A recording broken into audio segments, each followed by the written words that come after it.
We have just received absolute breaking news directly from Buckingham Palace, and the gravity of this official statement is sending shockwaves through the entire global community. The formal notice has just been handed down from the sovereign's private office, and its implications are far more devastating than anyone could have predicted. The document explicitly details that His Majesty has today initiated a formal process to permanently alter the style, titles, and operational authority within the highest ranks of the British monarchy. King Charles did not call this emergency meeting through ordinary palace channels or standard administrative pipelines. Shortly after dawn, heavily sealed summonses were hand-delivered by armed security couriers to a tightly controlled elite group of senior royals, ordering them to attend an emergency council behind closed doors at Windsor Castle. The subject of the briefing was written in stark, unmistakable language: new succession security. Within mere minutes of the delivery, private schedules were abruptly cancelled across London, royal security teams were rapidly repositioned, and Prince William was spotted entering the king's private wing with a face that revealed the crushing seriousness of what had just begun. No, this is not a routine review or a basic update to the family's public diary. This is a complete, bloodless restructuring of the institution's core defenses. King Charles had privately confirmed that this emergency council would immediately approve a highly classified succession security structure designed to protect Prince William, Prince George, Princess Charlotte, and Prince Louis. In the vocabulary of the palace, succession security means the specialized, high-grade defense system used exclusively to protect those closest to inheriting the crown, encompassing their physical movements, fortified homes, classified emergency routes, and constitutional preparations. The king intended to place the immediate line of succession under a separate, impenetrable protective command that operates entirely beyond the reach of normal household operations. The monarch sat completely alone before the meeting began, reading the final intelligence briefing in absolute silence. He slowly removed his reading glasses, lowered the highly classified pages, and set the file down on his desk with a deliberate care that revealed a pain far deeper than anger. A profound sadness crossed his face as he stared out the window. The terrifying threat facing the family was no longer about public image, press relations, or avoiding palace embarrassment. It directly concerned the raw safety of his son, his young grandchildren, and the fragile human lives carrying the entire future of the monarchy on their shoulders. Prince William paused just outside the heavy oak doors of the council chamber, forcing himself to breathe slowly as he braced against the weight of the coming hours. The Prince of Wales, the historic title given exclusively to the direct heir to the British throne, looked toward his lead protection officer and asked whether Princess Catherine and the 3 children had already been successfully moved into the newly revised security arrangement. The officer gave a quiet, definitive affirmation. William nodded silently, but absolute relief did not reach him. Whatever specific breach had triggered this emergency action had already come dangerously close to his family. Princess Catherine entered the chamber moments later, followed closely by Princess Anne and Queen Camilla. Princess Anne watched every single face in the room without speaking a word, her eyes measuring the hidden tension like a seasoned military commander. Queen Camilla noticed immediately that her personal private secretary had been explicitly barred from entering the room, and the Queen Consort's expression tightened into a mask of pure unease. The Lord Chamberlain, the senior official responsible for managing the daily operations of the royal household, stepped forward and surrendered his encrypted phone beside 2 security chiefs. Even the king's most trusted personal aides were ordered to do the exact same before the heavy doors were locked from the inside. One glaring absence inside the chamber carried its own devastating message. Prince Harry had not been summoned to the emergency council despite formally remaining within the wider line of succession. His deliberate exclusion made it completely clear to everyone at the table that this council concerned trust, classified access, and absolute internal control just as much as it dealt with physical danger. King Charles looked around the table, cleared his throat, and spoke with an authority that silenced the room.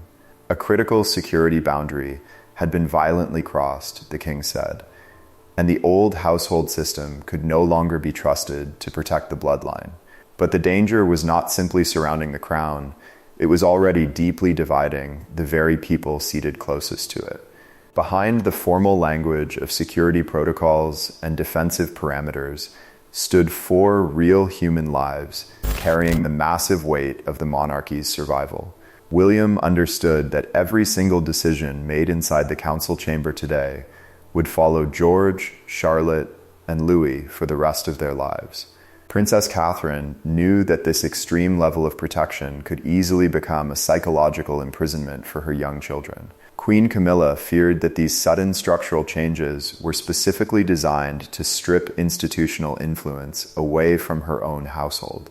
And King Charles, sitting at the head of the table, was being forced to choose between preserving his fragile family harmony and defending the crown from an internal threat he could no longer ignore. William felt the restrictive weight of the new arrangement before the security chiefs even explained its full operational reach.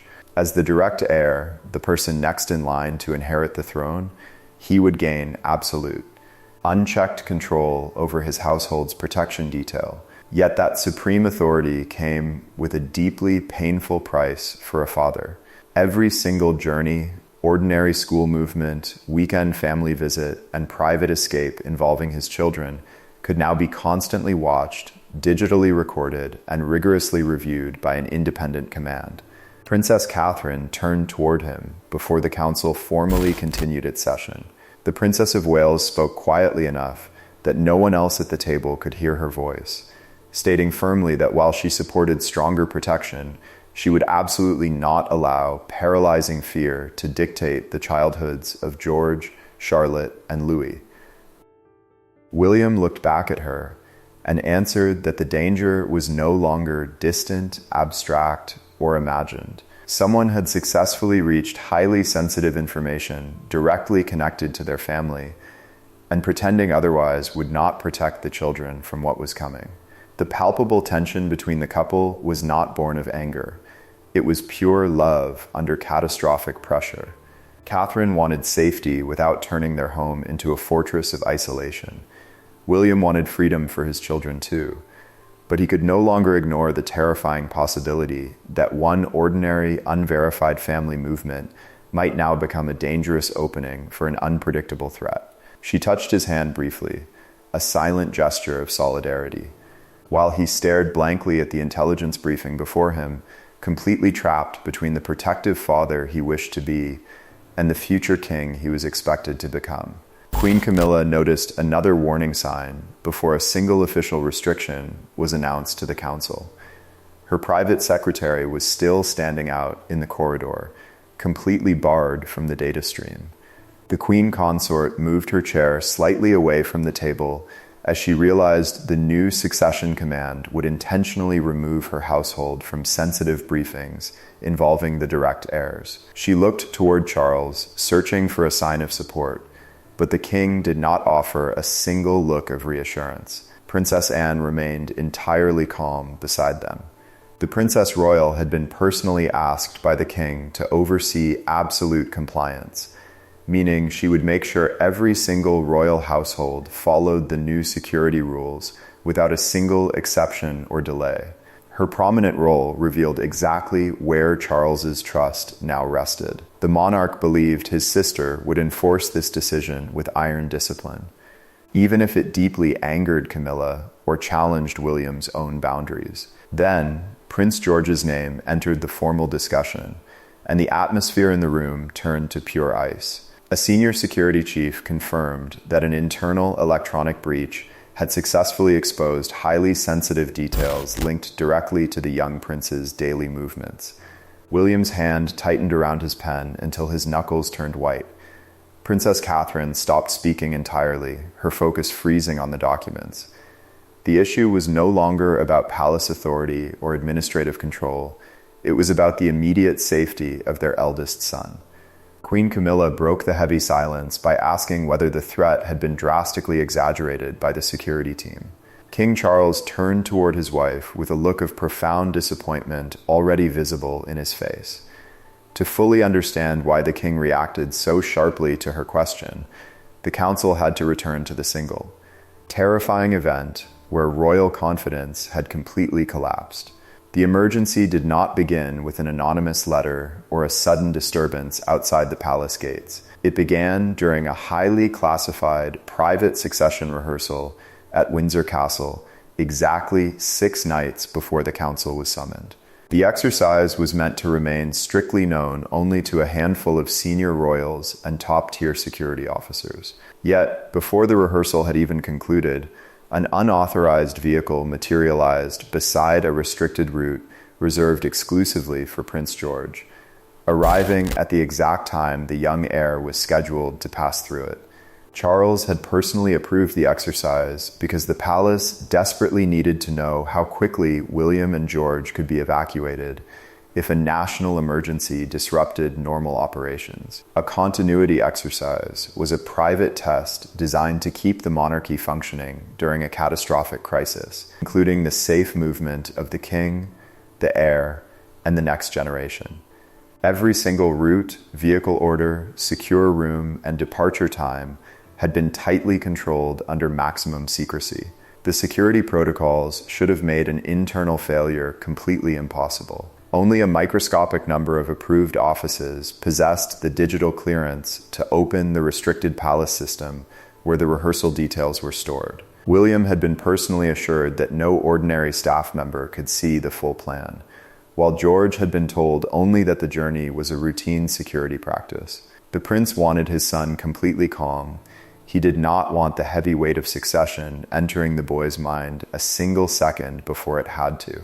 Then, the unknown vehicle appeared on the secure monitor. William acted instantly, ordering George's car to be turned around before it ever reached the exposed section of the route. The prince personally opened the door when his son safely returned to the quadrangle, telling him with a forced smile that everything was under control. George looked thoroughly confused by the sudden panic, but he trusted his father completely. William kept his voice steady until the boy was safely inside the private wing. Only then did his blinding anger finally break through. King Charles received the terrifying news during a private dinner. The king placed his napkin beside his plate, dismissed his attendants immediately, and remained completely alone at the table for hours. The breach felt deeply, painfully personal. The information had not escaped from a public office or a leaked email. It had come from somewhere deep inside the palace system, close enough to physically touch the family he believed that system existed to protect. Investigators delivered the first documented account to the king's desk hours later. Their digital access records showed that the highly restricted rehearsal schedule had been opened from an electronic terminal assigned directly to Queen Camilla's private household exactly 37 minutes before the unauthorized vehicle reached the secure route. The devastating discovery did not end there.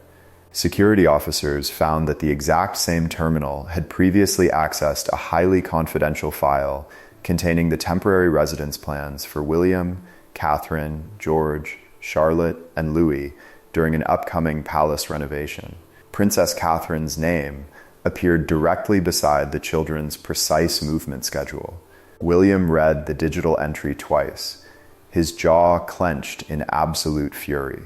Queen Camilla fiercely demanded an explanation when the record was placed before her at the council table.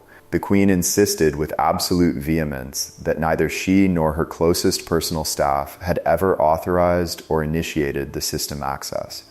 Princess Anne answered her without a single shred of hesitation, stating coldly that intention no longer mattered. The system had failed under that specific household's credentials, and the security of the heirs had been compromised. The technical evidence had brought them into the chamber, but it was Charles's next question that turned a security review into a devastating family reckoning. For several agonizing seconds, nobody in the room moved a muscle. Charles looked directly at Camilla and asked a question that no one inside the chamber ever expected him to voice so plainly. Could she guarantee, with absolute certainty, that every single person working under her direct authority was loyal to the security of the succession, the Queen's face hardened into a wall of stone. William lowered his eyes toward the table, refusing to look at his stepmother. Princess Anne remained completely still. What followed was not an argument about computers, networks, or schedules. It was a devastating confrontation about trust between a husband, a wife, and the future king. The security chiefs laid out 3 distinct possibilities for the council. Someone had acted with extreme carelessness, someone's credentials had been compromised from the outside, or someone within the household had deliberately opened information they had absolutely no right to see. In the language of the realm, succession movements meant the private travel and location plans of those closest to inheriting the crown. Every single one of these possibilities demanded the exact same immediate, unyielding response, tighter control, canceled permissions, and absolute isolation until the truth was known. Camilla's household would temporarily lose all access to transport schedules, protected residences, and continuity planning systems. The Queen Consort pushed her chair back from the table and stared at Charles, her voice trembling as she stated that approving such restrictions would publicly humiliate her before the entire palace staff. Charles did not soften his gaze a single inch. The king told her firmly that protecting George, Charlotte, and Louis had to come before protecting anyone's personal pride. Camilla fired back that public humiliation could destroy royal authority just as surely as any security failure. He replied instantly that authority without absolute trust had already become dangerous to the survival of the crown. William finally raised his head.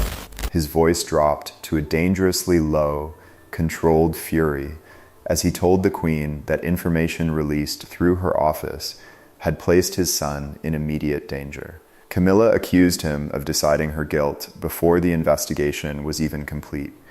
He held her gaze, refusing to back down, stating that a father could not wait for perfect certainty while his child remained exposed to an uncontained threat. No, this was not a debate that could be smoothed over by courtiers. Charles then revealed a truth he had kept buried from his son for months. 2 earlier access irregularities had already been quietly contained within the palace network. According to a documented palace security report placed before the council, the monarch admitted that he had refused to escalate them previously because he feared a public family dispute would permanently damage the reputation of the institution. William placed his pen flat on the table, looked at his father, and declared that he would support absolutely no compromise that left the old access network intact. Every person in the chamber understood that Charles now had to choose between gradual reform and the immediate separation of their households. Royal authority rarely changes hands through dramatic public declarations. It moves through signatures, revoked digital permissions, and doors that suddenly no longer open. As the council examined the proposed succession command, Charles understood that approving this document would do far more than strengthen physical security. It would permanently move operational power toward William, place Princess Anne above all competing households, and entirely reduce Camilla's involvement in the monarchy's most sensitive preparations. The king was not merely protecting the future, he was beginning to surrender control of it while still breathing. William would receive final, absolute authority over the operational protection of his own household, meaning he could direct the security surrounding Catherine, George, Charlotte, and Louis without ever waiting for approval from the wider palace bureaucracy. Princess Anne would personally conduct quarterly compliance reviews, formal checks held every 3 months to ensure each royal household followed the same rules without exception, reporting directly to Charles. The monarch would still hold constitutional oversight, meaning the final legal and official authority connected to the crown would remain technically with him, yet ordinary decisions concerning the direct heirs would no longer pass through the wider network. Control would become smaller, tighter, and far more personal. Charles studied the organizational chart in complete silence, tracing William's new authority with one finger, before admitting quietly that the structure resembled a transfer of power he had hoped would not be necessary yet. The words carried a crushing political and emotional weight, forcing him to confront the reality that the end of his own reign was no longer a distant event. Princess Anne refused to let him hide from that truth, telling her brother that delaying responsibility would not delay the future. Charles looked deeply wounded, but he did not challenge her words. The monarch acknowledged that his desire to keep the family looking united had allowed dangerous weak points to survive far longer than they ever should have. Then the security chief opened the most sensitive clause of the directive. William would be granted the legal right to suspend any royal household's access immediately if he believed his children faced a credible threat, without waiting for the full council to convene. The prince read the words twice, stunned by the reach of the power being placed in his hands. Princess Catherine had personally requested this safeguard during a recorded private consultation with the security team, arguing fiercely that no mother or father should be forced to seek palace permission while danger was actively unfolding around their children. William turned toward his wife, realizing she had acted in secret to protect their family. She held his gaze and made absolutely no apology for her actions. Queen Camilla saw the final vote slipping away from her completely. She asked Charles for a private pause before the order was officially signed, her voice controlled, but the underlying urgency impossible to miss. When the chamber emptied, Camilla remained behind with the king, and what she told him transformed his anger into something far more painful. She waited until the final official had cleared the room before confessing that one of her senior aides had privately admitted to lending access credentials to a temporary palace coordinator weeks ago. She had learned of the admission hours before the meeting, but delayed revealing it, hoping to confirm whether the mistake was connected to the Windsor breach. The king did not raise his voice, and that absolute quiet made the moment far worse for the queen. He simply asked why she had entered the council chamber prepared to defend her household, while intentionally withholding the one critical fact everyone needed to hear. Camilla tried to explain that she wanted total certainty before exposing a loyal member of her staff, claiming the aide believed the coordinator needed temporary access to complete an urgent task. In the security framework of the palace, restricted credentials were private digital permissions used to enter protected systems, and sharing them broke the most basic rule surrounding succession information. The consequences came with brutal speed. The monarch ordered the aide suspended, the terminal physically sealed, every active credential from Camilla's office canceled, and the entire household placed under an immediate external security review. Charles slowly removed his wedding ring and turned it slowly between his fingers, telling his wife that while the original breach might have been an administrative mistake, hiding the admission from the family had been a deliberate choice. Camilla stared at him in absolute shock, silenced by the quiet judgment in his voice. She had entered the council fighting to protect her household's influence, but now she understood that the defense itself had permanently shattered her husband's confidence. The door closed behind Charles, leaving Camilla entirely alone in the empty chamber, no longer trying to defend anyone as the reality of her isolation set in. William acted before the external review could even begin, using his newly granted emergency authority to block Camilla's household from receiving a single shred of information concerning George, Charlotte, or Louis. He did not ask for permission. He simply signed the restriction and ordered the security chiefs to enforce the blackout immediately. Investigators then delivered a documented update identifying the unauthorized vehicle from the Windsor rehearsal. It belonged to a contracted photographer who had received an anonymous digital message containing the precise rehearsal time, believing a public royal appearance was taking place. The discovery confirmed that highly confidential information had successfully traveled beyond the palace walls. Charles summoned William to his private library late that afternoon. No advisors were allowed inside, and no secretaries waited nearby. Only the king and the man who would inherit his burden were left to face the future. Charles stood near the library window, admitting to his son that he had resisted separating household authority because he believed visible unity was the only thing protecting the institution from devastating public scandal. William answered without a single shred of anger, stating that unity without absolute trust was nothing but a fragile appearance, and appearances could never protect a child when confidential movements escape control. He demanded that Princess Catherine hold equal authority over every single decision affecting their children, and Charles took his pen, adding her name to the document in his own handwriting. The public announcement reached the nation just after midday, interrupting normal broadcasting schedules as the palace confirmed the creation of the Independent Succession Security Command, led jointly by William and Catherine. The headline across London read simply, "William takes command." The future king had been given unprecedented responsibility while the present monarch was still on the throne. Camilla watched the broadcast in private, switching off the television before her name could be repeated, leaving nothing but a dark screen reflecting the cost of trust already lost. The council marked the historic moment the monarchy stopped using secrecy as a substitute for unity, reinforcing the crown by choosing responsibility over pride. Thanks for watching. Please don't forget to like and subscribe, and we will see you in the next update.